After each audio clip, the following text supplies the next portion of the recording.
Hi, I'm Matt Nesto, the editor-in-chief at payments.com. Happy to be joined today by the new Chief Technology Officer at NEOM, Ramana Santiavarapu. Thanks so much for coming on Payments to join us for our Inside the Mind of the CTO series. Thank you, Matt. I feel privileged to be on this talk with you. I love this opportunity. Thank you for having me. Great. Well, as they say, hold your applause till the end. All right, we'll see you still have that feeling. So let's just start out on the macro level, Ramana. Just talk to me about sort of like the big vibe in terms of what a CTO has to face right now in the fintech, the modern money movement space, as Neil likes to say.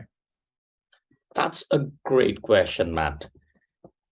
Today, I would say like the globalization, the rapid rate of digitization is tremendous. It's unprecedented. The first time in the history of mankind, we are seeing this kind of rapid growth. 78% of all trade in US is now digital, 44% worldwide, with the all-time high in the year 2021. Today, 2/3 of all adults use some form of a digital payment across the globe. And this, I see it as an opportunity. Change is huge, but with change comes huge opportunity, especially for technology to make a transformative difference, to lead this change. So users expect seamless, real-time money movement and global payments today. How do we make that all possible using the latest and greatest technology? From users expect like contactless, palm, facial recognition, all kinds of payments, collections, and real-time. Real-time is a big aspect, right? Like so Uber drivers in say Europe expect the payment for the ride to happen in real time after the ride, where the transaction might have happened in US dollars. So how do we do this cross-border money movement in real time and facilitate such an awesome, delightful experience? And technology is at that epicenter to drive that change, in my opinion. Yeah, very much. Your hiring press release referred to you as an industry visionary. Congratulations for that. With the ideal mix of finance technology and engineering expertise. So, you are wearing the CTO hat, but it sounds like you're touching in a lot of other different camps as well. Oh, yes. I love the fact that technology can make a huge difference in how it can change the user experience, the user livelihood on a day-to-day basis. And for that, we need to innovate. See, fintech is not a new space, right? Like this is centuries, millennium old problem. There's some kind of money movement from the barter system to modern cashless transactions. There's some kind of money movement. But today, the problem is multifold, exponentially bigger. And for that, we need a vision, a strategic approach on how we can apply that technology to solve the big problems. Obviously a visionary, and I say that only half jokingly. I mean, I'm trying to have some fun, but you can dream and scheme and think of all the next greatest technologies, whether it's for security, verification, identity, speed, all the different things. But we're in a pretty dicey economic environment, so you have to walk a tightrope. You still have to answer to the CFO and the CEO, or at least sell them and convince them why said investment is going to have the necessary ROI. Talk to me about that process, just in terms of the here and now, in terms of what the economic vibe is, and putting together a wish list, a prioritized wish list, if you will, in terms of how to spend your money on tech. Great question, Matt. Yes, the macroeconomic conditions have changed. No longer the bull run of like the last 5 years is there to continue. We've got to be realistic on how every dollar, every resource, every person, every minute, every effort is spent wisely. Having said that, we have to run a fine balance between moving the business, moving the needle right now versus the strategic investments. See, first thing about fintech is the total addressable opportunity, the TAM here is huge.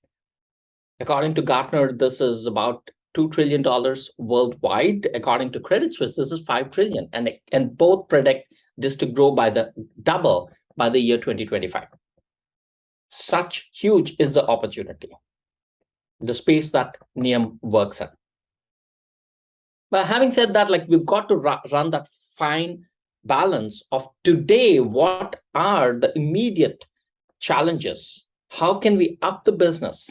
How can we serve the customer better through the solutions while having a good balance? I generally adopt a 70-30 rule, a 70% on having to move the business right now, tactical business as usual, incremental functionality to up the business, and 30% of strategic investments. Things like new forms of digital payments, new ways to do cross-border effects, new ways to integrate with, like, say, the crypto rails. So that's a fine balance we've got to drive. Especially in this market, we've got to go run a very tight ship to maximize the utilization, maximize the value we can deliver to the customer, and justify the investments that they can have real, meaningful return on investment. It's interesting too, because obviously, revenue, it has to work, it has to generate revenue. And you guys have such a global purview too. You're in so many different countries and so many different currencies. So it's interesting. Another thing that I pulled from your LinkedIn bio was the line about delivering great products, organizing and staffing geographically and culturally diverse teams, and then mentoring and developing people. And so these are, again, it's almost like a different hat for the CTO. Now you're getting into like HR kind of stuff and like, personnel sort of issues. But it's so true right now with a globally dispersed workforce that, you can just buy stacks and stacks of gear, but you still have to have people in places that can work together and communicate, et cetera. Talk to me about that kind of aspect of your job as a CTO. Great question, great observation from my LinkedIn.